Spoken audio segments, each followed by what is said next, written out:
Sot kemi nderin dhe kënaqësinë, ta kemi në studio njërin nga psikologët e radhës, psikologun klinik, psikoterapistin Florim Gallopeni. Florim, përshëndetje dhe mirë se erdhe. Faleminderit për ftesën, mirë se u gjeta. Dhe kemi edhe në Universitetin e Prishtinës edhe ligjeron, apo jo? Po, jam profesor. Sa thjesht janë këta profesorët? Është punë e madhe të ligjerosh. International Business College Mitrovica i rregullt dhe me angazhim në Departamentin e Psikologjisë në Universitetin e Prishtinës. Kështu që faleminderit që ke gjetë kohë dhe që je sot me neve dhe na ke propozuar një temë shumë të rëndësishme, që unë pak u qesha në fillim, por është një temë me të vërtetë shumë e nevojshme për shoqërinë tonë, bëhet fjalë për terapinë familjare. Dhe pasi që po flasim për problemet e shëndetit mendor, Kosova thuhet që është në një alarm sa i përket problemit të shëndetit mendor. Por fatmirësisht që ka filluar pak a shumë vetëdijsimi, stigmat paksa të zbehen, të kërkohet të ndihmë dhe ta largojmë nga mendja se jemi të çmendur ose kemi ndonjë problem të shëndetit mendor. Fillimisht para se të fillojmë me temën për sot, si e shihni ju si psikolog klinik, si psikoterapist, problemet të shëndetit mendor në Kosovë?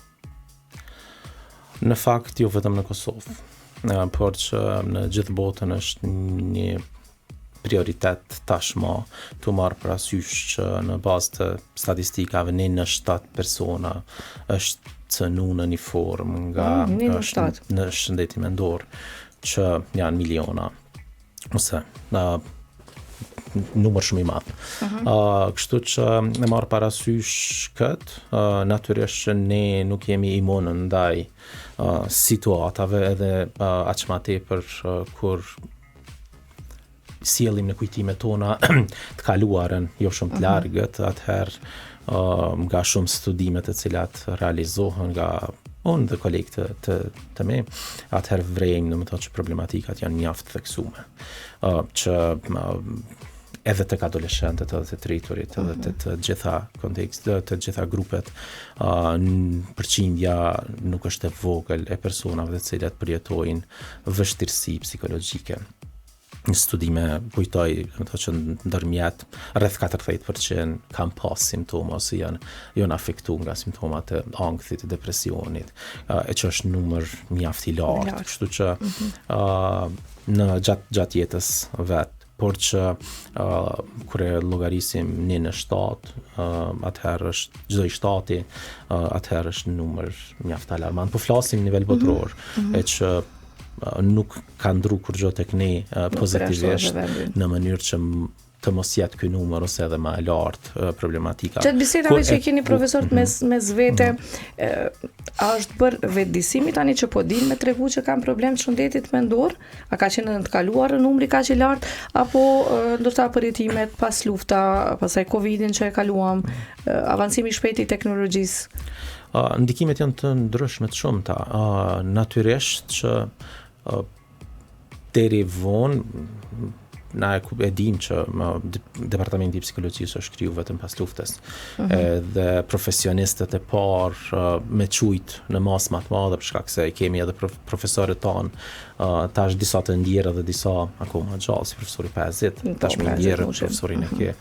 Edhe profesionistë tjerë, si psikologja shqipe, të tjerë, të cilët kanë ofruar shërbime edhe ka herë me shkollimet jashtë vendit, por që në masë më të madhe edhe rritja e nivelit të edukimit për fushën e shëndetit mendor ka filluar ndoshta në masë më të madhe pas luftës. Dhe njëkohësisht po një efekt i paraqitjes vështirësive është edhe ajo kur ti vetëdijsohesh pak siç kanë nënkupton një gjendje e caktuar, kur njeh simptomat. Dhe kjo ka të bëjë edhe me shëndetin fizik, po edhe me shëndetin mendor. Gjatë që e rrit qatë paraqitjen, po kjo është shumë pozitive për shkak se i bën njerëzit edhe me kërku shërbim. Fatmirësisht, po e shohim çdo ditë më shumë që kërkesa rritet, njëkohësisht qasja ndaj shërbimeve është rrit në mos më të madhe, ku përveç institucioneve publike, të cilat janë pak më të kufizuara me numër, janë çdo regjion e ka qendrën e shëndetit mendor, mandej ka psikologë edhe në disa komuna, natyrshëm edhe SHSKUK, por që edhe institucionet private ofrojnë shërbime të cilat i mundsojnë njëkohësisht ka plot edhe OJC të cilat ofrojnë programe të ndryshme të cilat kanë bojnë me mbështetjen psikosociale që janë shumë të rëndësishme për ofrimin e shërbimeve për kategori të caktuara. Kështu që njëkohësisht është rrit numri i psikologëve në shkolla. Me atë sa kam kontakt me shoqatën e psikologëve shkollor, janë diku rreth 220, të cilët janë në psikologë në shkolla, që nuk është i mjaftueshëm, se kur e dim që janë mbi 1000 shkolla në Kosovë, por sidoqoftë është mbi 1000 shkolla, rreth 1000 shkolla në Kosovë. Pak një 20% po i referona mbi 1000 para disa viteve kur e kam pas sakt si informat, por rreth 1000 janë, nuk është se ka ndryshuar shumë, e që jo, po ndodh me qenë një psikolog, se një psikolog shkollor është për 1000 nxënës, sipas udhëzimit administrativ momental, e që ndodh se një psikolog tjetër edhe në 4-5 shkolla. Por sidoqoftë, e mjaftueshme nuk është. 80% që i pambuluar të mbetet. Është një përqindje, nuk di me thon saktë në përqindje, por që është një përqindje pambuluar, por sidoqoftë nëse bëjmë një krahasim, një trend është në rritje, një trend është pozitiv, ku kontakti i komunitetit, pe quj kështu, popullatës, me psikologun në kontekste të ndryshme nga këto që përmenda, nga niveli më i lartë, po themi niveli terciar dhe nivele tjera, e çoft deri tek psikolog në komunitet përmes programeve të ndryshme të OJC-ve, tjera, është shumë më i shpesht, edhe një farë forme e ka ndikuar në mas të madhe me thyçat stigmën për rolin e psikologut, edhe hezitimin për me shku, me marrë një shërbim. Tash është rrit vedia, jo mjaftueshëm. Natyrisht ka punë me u bë ndoshta hala më shumë edhe në komuna më të vogla, në fshatra me rrit vedisimin, por sikurse edhe në qytete, por që nëse krahasojmë ka një ndryshim kjo, natyrshëm e bën rrit nivelin e vedijes më të lartë, përkundër niveli psikoedukimit nuk është në nivelin e kënaqshëm, edhe kjo mundson si me thonë që me rujt mirëqenjen e njerëzve. Nuk po e them që kjo e ka bë me rrit numrin. Numri ka qenë edhe është, por që ajo e shpërfaq gjë që neve na mundson si profesionistë të shëndetit mendor, pa e nda i përmendet në fillim psikiatër, neuropsikiatër e tjerë, do me të gjithë e kemi impaktin në kontekstet të ndryshme, aq më tepër në atë punën e përbashkët multidisciplinare që bëjmë, e që rrit mirëqenjen tek njerëzit. Patjetër, është koha të fillojmë të flasim hapur kushdo qoftë, nëse ballafaqohet me ndonjërin nga problemet e shëndetit mendor. Tash kjo kur themi të flasim hapur, unë nuk muj me thonë një përgjigje po, po nuk mund me thonë jo. Çka nën kupton hapur? Na duhet të gjithmonë të ruajmë konfidencialitetin e personit, ne gjithmonë duhet të ruajmë mirëqenien e personit. Po flas vetë personi, a duhet të flas hapur? Po të kuptoj të qartësisht, po du me spjegu pak ma gjënsisht. Çështja të folurit hapur ndonjëherë po keq interpretohet, keq kuptohet, gjatë që po kthehet në dëm për personin. Nëse dikush flet hapur në një çabudita, është marr parasysh rrjetet sociale tjera, është pa mëshirshëm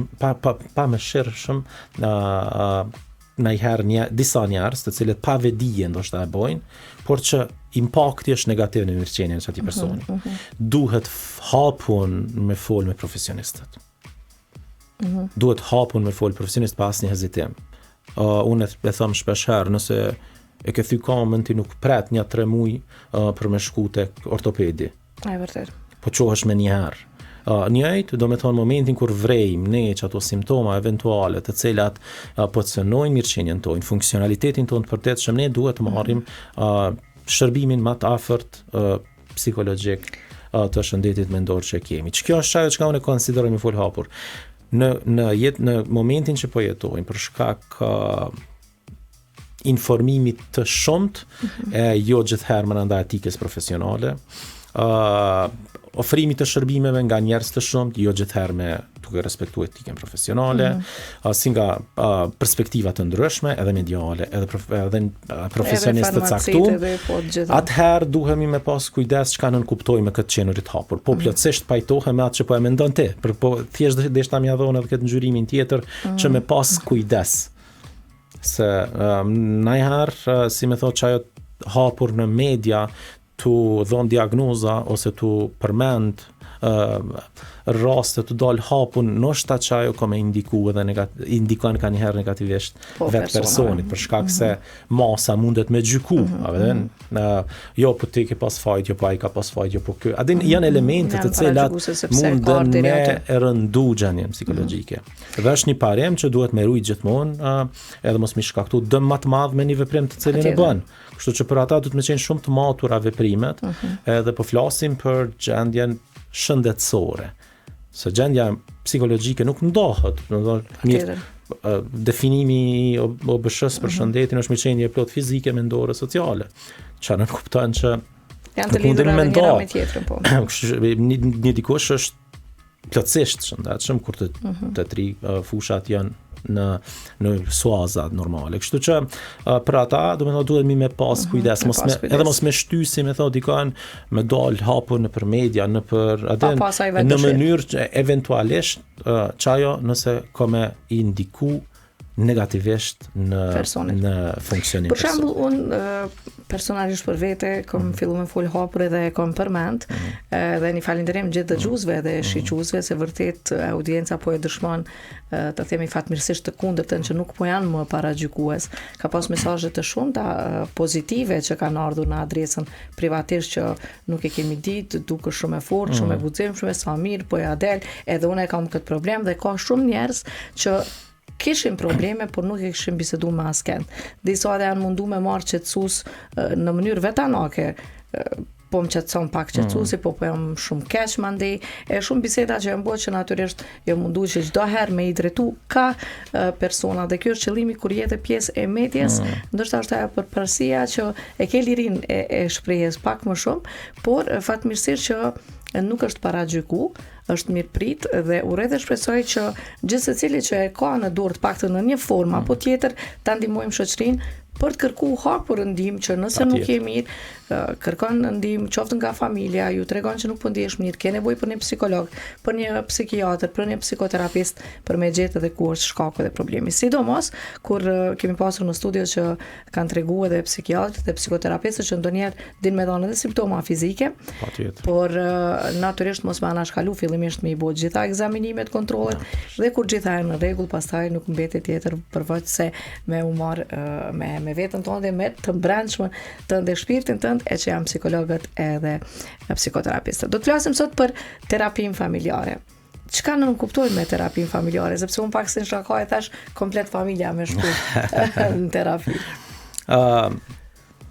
Terapia familjare është një qasje psikoterapeutike që për synim ka me pa se si për ndërveprojnë antarë të ndryshëm në familje dhe çfarë impakti ka në funksionimin edhe në gjendjen emocionale të njëri tjetri.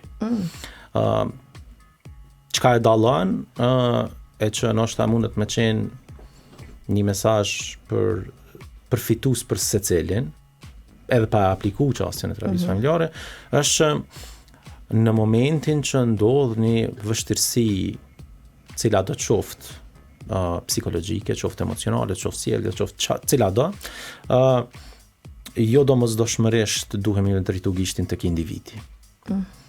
Dhe kjo është ai dallimi i qasjes sistemike familjare në krahasim me qasje tjera, që nuk mirët vetëm me individin. Edhe nuk është individi personi i cili konsiderohet klient. Por që trajtohet se si ndërvepron familja, se si është impakti ndërmjet njëri tjetrit, edhe çfarë funksioni kanë, edhe çfarë impakti kanë te njëri tjetri. Kjo e mundson që me shmang atë etiketimin tek personi, jo që është parim te qasja, por në parim po flasim kështu në përgjithësi, po njëkohësisht shohim rolin e secilit. Për me marrë kështu figurativisht një shembull, ato mekanizmat e orës. Janë disa rrafë atje, të cilat ato dhëmzort bashkohen me njëri tjetrin, edhe janë disa, edhe vurin në funksion mekanizmin për me funksionuar. Paramendoj një me qeni largum. Ose mekanizmat në fabrika që janë të njëjtë. Një me qeni largum çka ndodh? A funksionan sistemi? Nuk sillen. Nuk funksionan. Qa nën kupton, do me to që në momentin që flasim për në qasjen sistemike, çdo, po themi sistemike familjare, se mirëmi me sistemin dhe jo individin, çdo antar i familjes është një nën sistem. Edhe vetëm kur gjitha nën sistemet funksionojnë në ndërveprim me njëna tjetrën, në mënyrë të rregullt, atëherë funksionon mirë edhe krejt sistemi. Nga veç me mbyll këtë si diskutim, nga praktika e përditshme, ndodh për shembull që kryesisht prindërit brengosën që atëherë kur fëmija ka një problem në sjellje ose emocional ose hala më alarmante bëhet shpesh herë kur ndryshojnë notat. Aty e kemi. Edhe vjen edhe ka qenë i shkëlqyshëm, ka filluar me ndryshu, edhe me u marr, me pa çfarë po ndodh. Edhe të veç sheh që mas një interviste klinike, mas një marrje të informacionit të parë, në seancat e para, e sheh, do me thonë që adoleshent ose fëmijë që ka fillu me ndryshu të notat që është shpesher ose në sjellje ose në aspektin emocional, është rezultat i një problemin qeft. Do me do të tash të trajto sa dush në këtë rast, e që burimi i që ati problemi është diku tjetër. Për që ta qasja sistemike, do me thonë i involvan antarët e familjes në proces terapeutik. Dhe kjo është duke pas parasysh faktin që ende është një vendisim të themi jo shumë edhe i madh, që kërkojnë ndihmë individualisht kur kanë probleme të shëndetit mendor, por sa po arrin apo ka kërkesa që familja kërkon me pas terapi? E përmenda më herët që parimisht tendenca është me përcaktu brenda kontekstit familjar kush është klienti. Gjatë që qasja sistem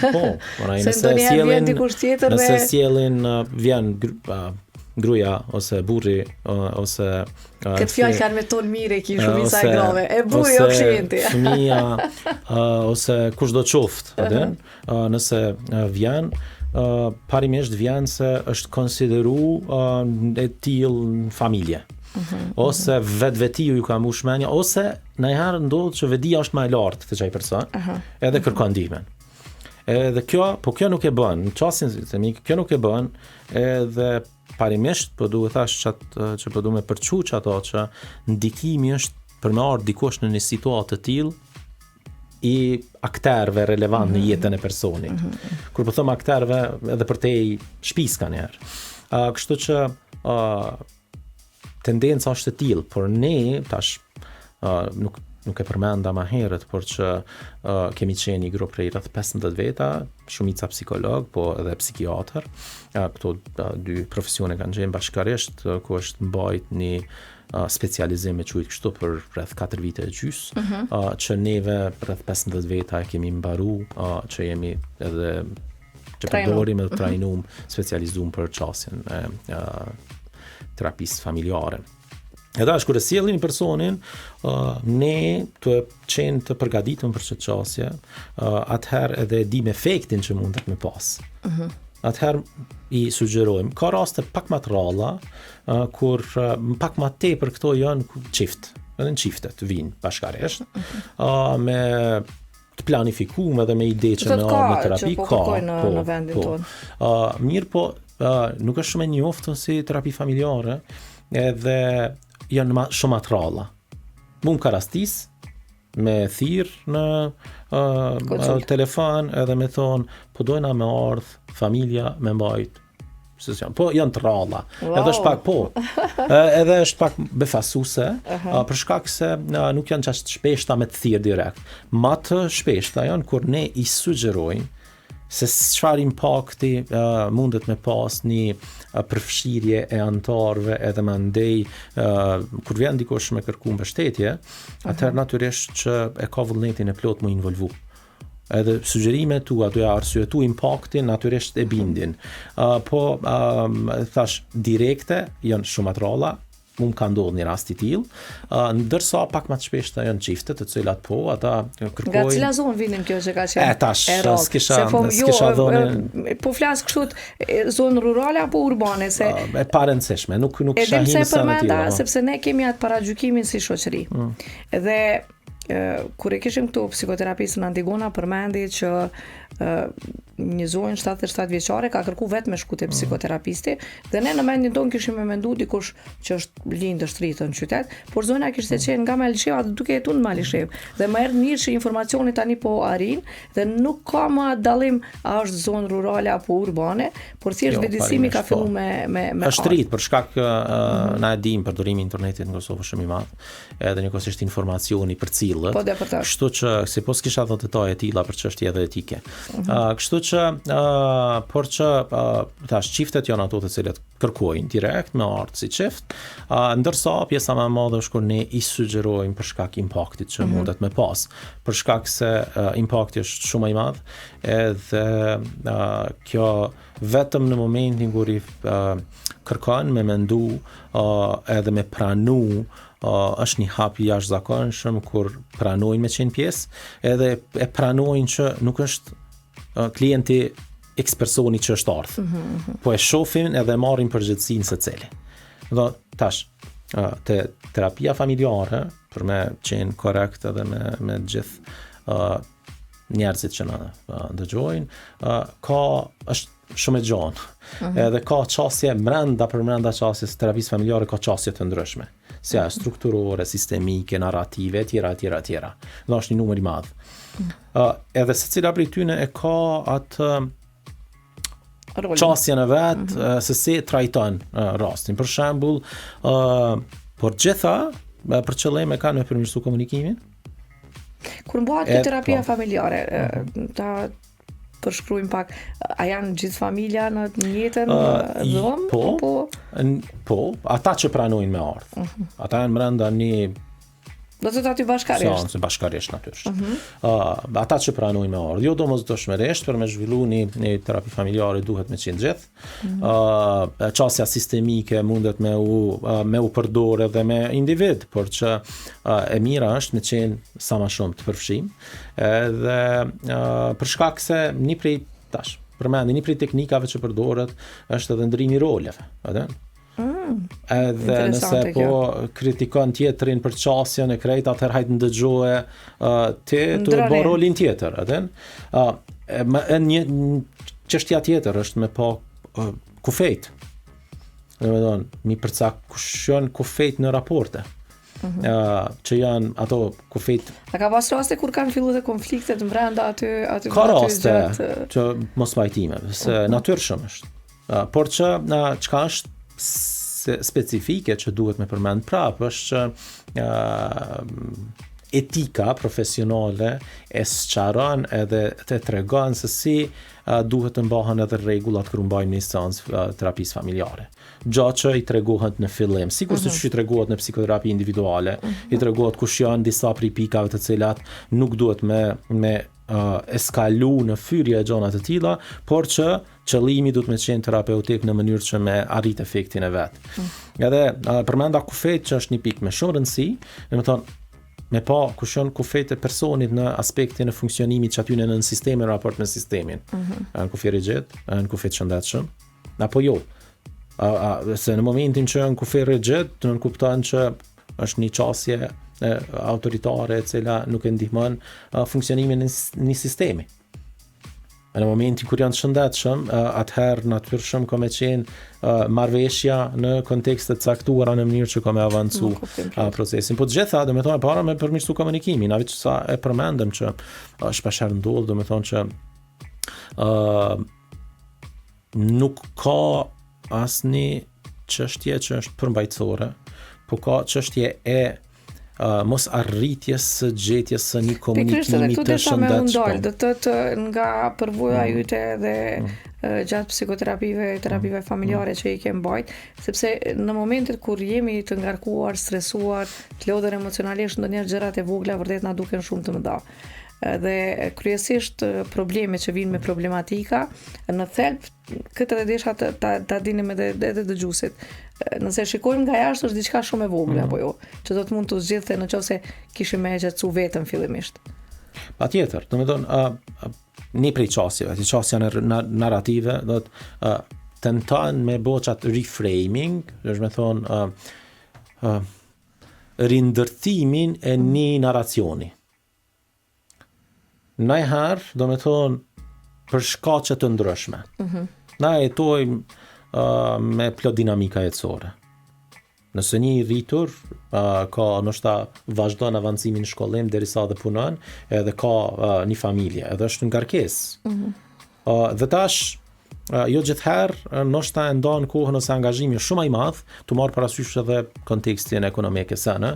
Kështu që jo gjithherë arrin me ndonë ndoshta mjaftueshëm kohën, pa e etiketu burri gruaja, kushdo, në mënyrë që me mendu logjikshëm, arsyeshëm, të marrë parasysh gjitha pikëveshtrimet, një situatë caktuar.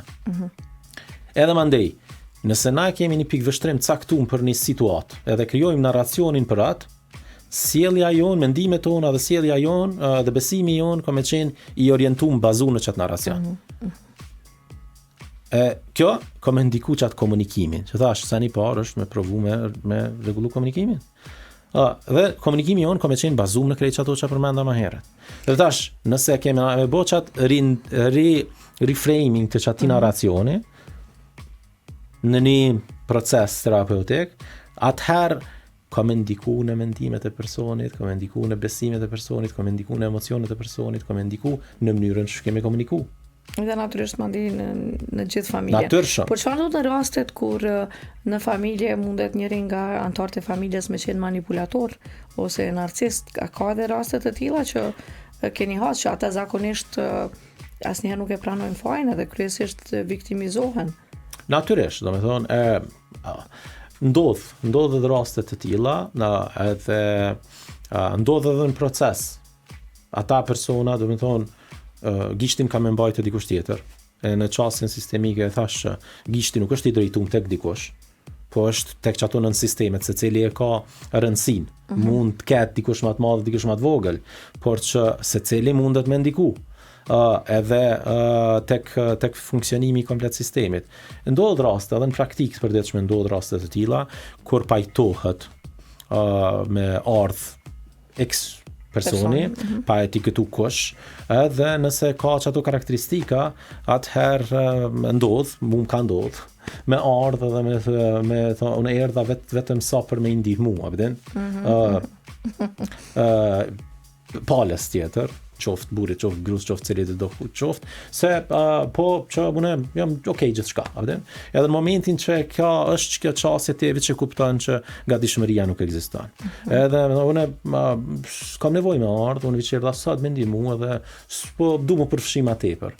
Kjo është një mesazh shumë i rëndësishëm për funksionimin e sistemit. Për shkak se një në sistem, po rrën që atje, po sillet vet, edhe kur sillesh vet, je që aty i sillet dhe të tjerët, ose e ndikon edhe nën sisteme tjera, i ndikon pavullnetshëm. A kanë shërim këta persona se në rrjetet sociale tashmë po lexojmë, po ndëgjojmë, po flitet më shpesh për persona të tillë, edhe pse kryesisht po flitet për çifte, por mundemi me pas vllaun, motrën, nënën, babain, narcist apo manipulator, dhe natyrisht që nuk mundemi ndërsa jetojmë në një ambient, në një shtëpi, jemi familje. Si duhet me reagu kur a kanë shërim këta persona, sepse thuhet që nuk kanë shërim. Çështja është një demotivim ndoshta për gjithë familjen. Jo, nuk mendoj që duhet me tingëllu forma të tilla të demotivuese. Për shkak se ka çrregullime të cilat njerëzit kanë me jetu me to të njëjtën, po kjo nuk nënkupton që ato s'munden me u trajtu dhe me u menaxhu në mënyrë që personi me qenë funksional. Dhe për neve, dhe parimi i parë për me diferencu një çrregullim prej një gjendje caktuar ose normaliteti, është funksionaliteti. Edhe nëse një person edhe mund të jetë diagnostiku, se diagnostikohet me një shërbimin personaliteti që mund të jetë edhe narcisist.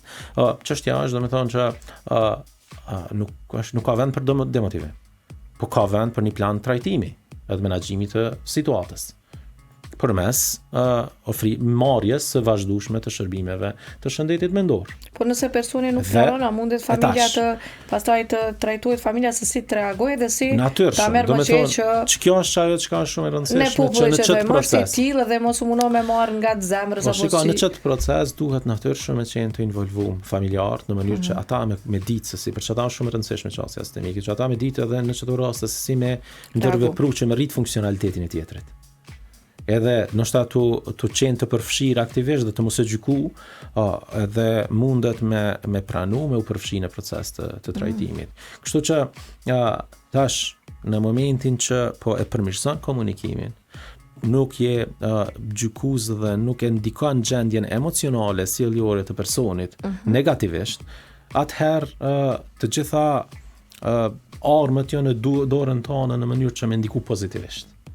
Me ndiku në mënyrë që me rrit funksionalitetin. Edhe në idealja është që personat e tillë me kuptu situatën e vet, edhe me qenë të përfshirë në proces të menaxhimit të situatës vet, të trajtimit, edhe me funksionu natyrshëm në jetë me disa meta që ose me çujt ashtu, me disa elemente që duhemi me jetu me to, a dhe? Ka edhe plot smundje organike të cilat nuk kanë shërim, por që jetojnë pa problem, nëse i menaxhon ato. Qatë kontekst duhemi me kuptu. Edhe që kjo është qaj elementi që duhet me u përçu edhe në menaj edhe në politika të cilat lidhen me shëndetin mendor. Në krejt botë nuk është ma trajtimi në institucionet të mbyllura është trajtimi në komunitet. Dhe në momentin që një person i tillë e ka një çrregullim të personalitetit i cili është akoma jetu me të, çështja është që edhe në vendin e punës, edhe në familje, edhe në gjithë të ndikohet që të menaxhohet dhe të jetë funksional. Çdo person i cili kur edhe nga linja e jetës na kanë treguar zotëri Skeja ka qenë mysafir, ka treguar që njëri prej kolegëve të tij ka doktoru në psikologji dhe ka qenë i diagnostifikuar me shizofreni. Absolutisht, jo një, po ka sa dush. Çështja është që na ju çasim të shi trajtojmë. A drejtojmë gishtin dhe stigmatizojmë, apo kemi qasjen e trajtimit komunitetet dhe ofrojmë edhe mbështesim edhe bëjmë pjesë procesit. Unë e tham gjithmonë një san që po shfrytëzoj rastin në këtë platformë e përmend. Çdo person i cili humb funksionalitetin, ai do të bëhet barra dikujt tjetër. E vërtet.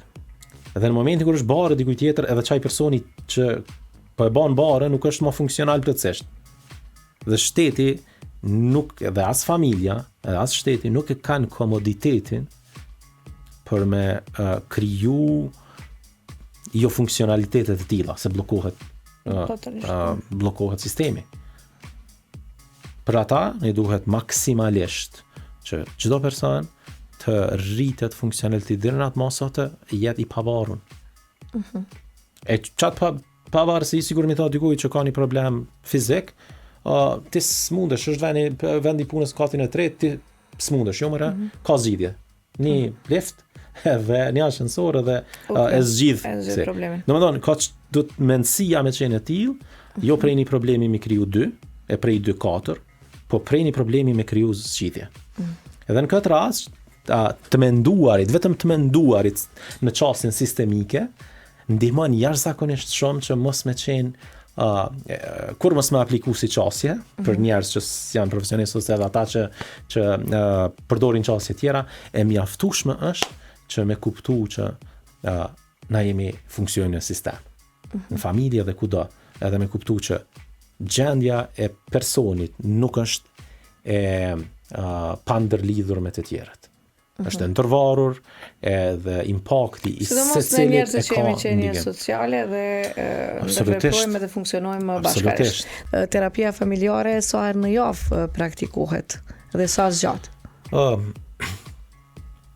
Natyrshëm në fillim është stadi ku kemi njoft me rastin, momentin që janë më shumë persona, merr kohë pak ma tepër me u njoftu me gjithë perspektiven se cilit, edhe një farë të kalumet se cilit, por që rekomandohet me qenë një herë një javë në fillim dhe pastaj të në momentin që stabilizohet dhe hyn në një fazë të ngritjes së funksionalitetit të sistemit për qujtë familjes, atëherë mund të reduktohet në 2 javë ose edhe nga dalë një herë në muaj derisa konsideron që mund edhe të ndërpritet. Por që në fillim nuk sugjerohet më shpesh sa një herë, njëkohësisht Sa minuta zgjat? Sa zgjat, zakonisht seanca zgjasin 45 minuta. Po në këto raste kur janë përfshin më shumë mund të zgjasë edhe më shumë. Mund të kaloj 60 minuta e më tepër, po pa kalu 90 minutashin, po kryesisht rreth 60 minuta mund të konsiderohet për shkak se kur janë më shumë antar, natyrisht koha që duhet më dedikuar. Psikoterapistët tjerë na kanë treguar që domethënë ka qenë një çmim 30 euro që ka qenë seanca për psikoterapi. Ka ndonjë çmim caktuar apo secili e ka? Për terapi familjare, natyrisht në momentin që është pak më gjatë se sa zakonshëm, edhe përfshihen më shumë antar, zakonshëm është që kushton më shtrejt se sa seancat individuale. Por është diçka që ja vlen edhe që patjetër, për shkak se thash po intervenon në disa persona njëkohësisht. Disa persona se mandej prej shqetësimeve, jo po ngritet tensioni, jo pulsi, jo medikamentet po shtohen, kështu që më mirë me punu në brendësinë, në shpirtin, që pastaj edhe të funksionojmë mirë dhe drejt me ditë dhe çka po hajmë, çka po flasim. Gjitha këto ndikojnë për mena kursi pastaj. Sa gjatë në tërësi varet, domethënë prej qasjeve, por që planifikohet që të deri në 12 seanca me pas një efekt i cili mund të konsiderohet që mund të arrijë ato efektet e veta për me funksionu natyrshëm, por që kjo, si me thonë, qysh është shkruar me qujtë ashtu, jo gjithherë edhe është praktik, se për shkak se mund të ketë raste që zgjatet edhe më tepër, po mund të ketë raste që e konsiderojnë qoftë nga familja, po qoftë edhe nga ana profesionale, që ndoshta është një moment që mund të ndërpritet dhe mandej të shikohet për një pauzë të caktuar të reflektohet se sa po funksionon edhe pa mbështetje, e që nëse veç vazhdon me funksionu këtë natyrshëm edhe normalisht zgjidhen vështirësitë të cilat eventualisht janë has më herët, atëherë edhe ndërpritet. Por që thash, parimisht konsiderohet deri në 12 seanca, por jo gjithherë është e tillë për shkak se në këtë punën tonë rastet gjitha janë unike. Ndoshta për çrregullimin e njëjtë aktorët mbështetës janë të ndryshëm. Njerëzit të cilët involvohen janë të ndryshëm. Periudha jetësore që ka kaluar është e ndryshme, kështu që asnjëherë nuk mundet me konsideru krejt njëjtë me protokollin e njëjtë, me pas efektin krejt njëjtë, aq më tepër kohëzgjatja dhe gjëra të tilla. Më pëlqeu shumë kjo edhe terapia edhe në çift që është mjaft e nevojshme, sidomos që është në rritje sipër numri i dhunës në familje. Besoj që çiftet tona duhet ta praktikojnë, duhet fillojnë të mendojnë për me mbajt psikoterapi në çift. Ata që dëshirojnë me apliku, ku mundën me gjetë florimin? Kisha dashur me paraprakisht, masi përmendet që kryesisht kur po flasim se kur me kërkundim, po përmendim terma dhuna, sjellja, duhet kalojmë një stad. 2026 jemi, kanë kalu sa vite, gati 30 vite pas luftës, edhe duhemi me kalu në stade më të avancuar, nuk është që s'është kalu, po me u rrit pak më shumë, mos me prit me ndodh diçka problemi madh, me pas dhunë. Në momentin që ka një konflikt, një mosmarrëveshje, një komunikim të shëndetshëm, një breng të caktuar, një pamundësi me marrë një vendim të caktuar, janë arsyet e para dhe më të arsyeshme kur duhet me marrë mbështetje profesionale. Për shkak se në të kundërtën, në momentin kur mrin stade të tilla, atëherë edhe kohëzgjatja, edhe vështirësia, edhe polariteti me qujt ashtu i perspektivave rritet shumë. Për ata shumë e rëndësi në momentin që ka çifte të reja të cilët janë martu ose janë në një lidhje ose bashkëjetojnë që i ka ofru dashnia shumë e madhe. Dhe për shkak të dinamikave jetësore, thjesht ndodh që me mos me gjetni ndodh në momente të caktuara mas martesës ose kur ka ndryshu sistemi i funksionimit mjeditor, a din? Për shkak se kanë jetuar si një familje edhe dashnia ka qenë prezant, por që tash janë me prezant me familjar tjerë, me angazhime dhe me preokupime tjera që bjen barat e ta, edhe tash automatikisht ka ndru edhe forma edhe struktura e funksionimit të përditshëm. Edhe të thjesht përkundër se dominon dashnia shumë e madhe, komunikimi e bën që me rënu edhe çato. Kështu që është me shumë rëndësi që mos me prit me ndodh diçka e madhe për me kërku mbështetje. Sa i përket ku më gjet mua, unë jam në qendrën diagnostike terapeutike WeCare në Prishtinë, ku ofroj shërbime profesionale. Pa mund të më shkruaj edhe në Facebook me gjet? Po, besoj që po janë të dyja, domethënë në Instagram dhe në Facebook. Familjare. Por që për tej ku më gjejnë mu, është me shumë rëndësi që ata me marrë mbështetjen tek psikologët në tafën tyre, që janë institucionet publike, institucionet private, qendrat shëndetit mendor në 7 regionet, dhe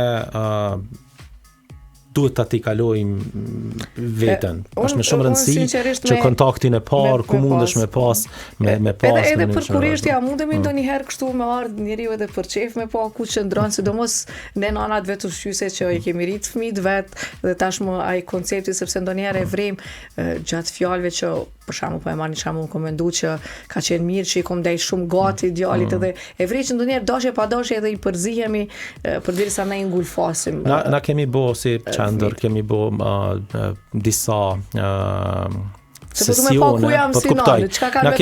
Na kemi bo disa sesione të mbështetjes, edhe kanë qenë këtë falas, për grupet ndryshme, kryesisht për prindërit, për mënyrën se si prindrimi i duan, se si me ju qas prindëri kur janë kryesisht, po edhe kur kanë përvojë, nuk do me thonë që ajo çka e dëshirojnë për fëmijën e vet, njëkohësisht edhe e bojnë me veprime.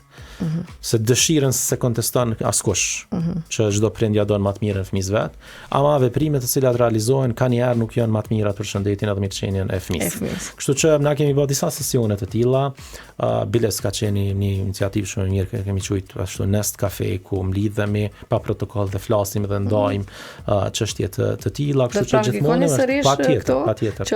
Kemi pas të vazhdueshme në mënyrë që me ofru çat mbështetjen për komunitetin. Dhe shumë edhe interesante kjo njëkohësisht, edhe po e sheh vetën ku je, ndonjëherë edhe na pëlqen edhe s'na pëlqen. Edhe merr edhe përvoja të tjera, kështu që është një farë ambienti jo formal i mbështetjes edhe ndarjes përvojave, dhe mandej një farë gjykimi profesional të situatave me qëllim të dhënies disa informacione të cilat janë relevante në aspektin profesional. Profesor Florim, faleminderit shumë që ishit me neve. Kënaqësi gjithmonë.